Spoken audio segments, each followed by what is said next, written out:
نئے لوگ آنا چاہیے۔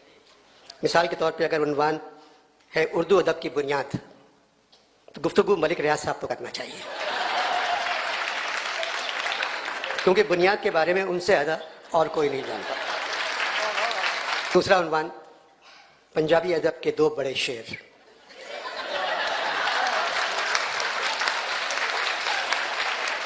شہباز شریف، نواز شریف۔ گفتگو خواجہ آصف، نظامت سعد رفیق۔ میں قسم کھاتا ہوں یہ ہال تالیوں سے گونجتا رہے گا۔ ایک اور عنوان ادبی فرق آصف فرخی اور آصف زرداری۔ افتتاحی کلمات احمد شاہ، گفتگو مراد علی شاہ، نظامت قائم علی شاہ۔ کھانے کا ادب سے کوئی تعلق نہیں ہے، مگر لوگوں کو کھانے کا ادب آنا چاہیے۔ پاکستان میں کھانے کا ادب صرف سربراہوں کو، وزیروں کو آتا ہے۔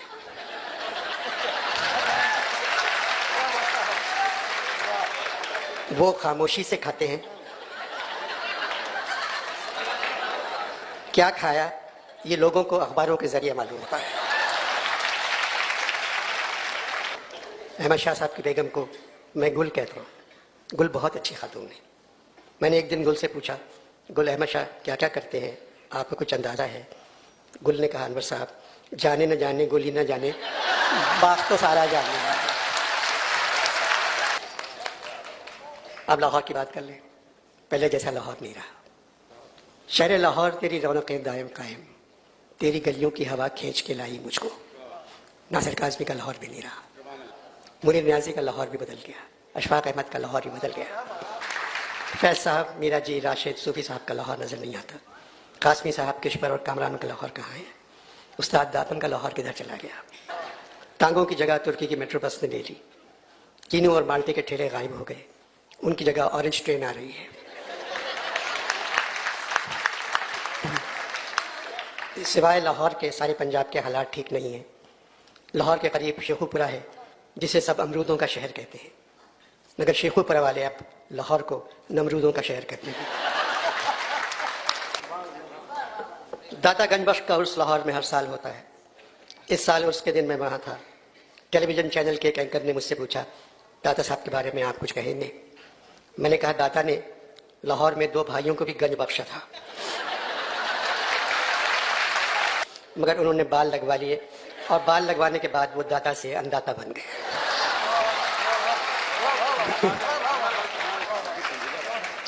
4-5 دن ہوئے، پطرس بخاری کا خط میرے پاس آیا تھا۔ جواب تاخیر سے دینے کی معذرت، میں مسجد میں جمعے کی نماز پڑھ رہا تھا اور میرے کمرے کی دہلیز پر تمہارا خط میرا انتظار کر رہا تھا۔ جمعے کی نماز سے پہلے میری آنکھوں کے سامنے ایک سانحہ گزرا جس کی تفصیل تمہیں بتانا چاہتا ہوں، اگر دل چاہے تو یہ قصہ کسی محفل میں ضرور سنا دینا۔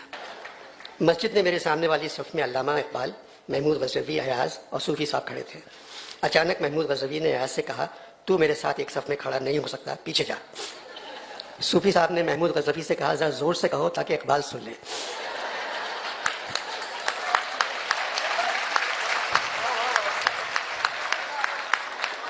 محمود غزنوی نے دوبارہ ایاز سے کہا، پیچھے جا۔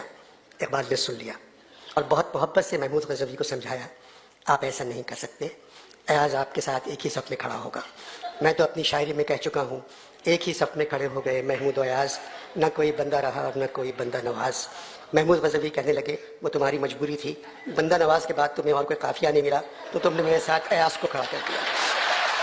یہ سن کر اقبال نے جو پنجابی بولی، اس میں نہ آزادی افکار، نہ تجدید کا پیغام، نہ علم و دین، نہ حیات ابدی، نہ آگاہی، نہ مغربی تہذیب، نہ خودی کی تربیت، نہ ٹیپو سلطان کی وصیت تھی۔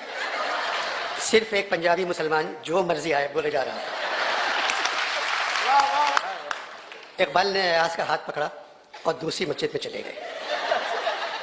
اقبال کے جانے کے بعد محمود غزنوی نے صوفی صاحب سے پوچھا، اقبال کیا کہہ کر چلا گیا؟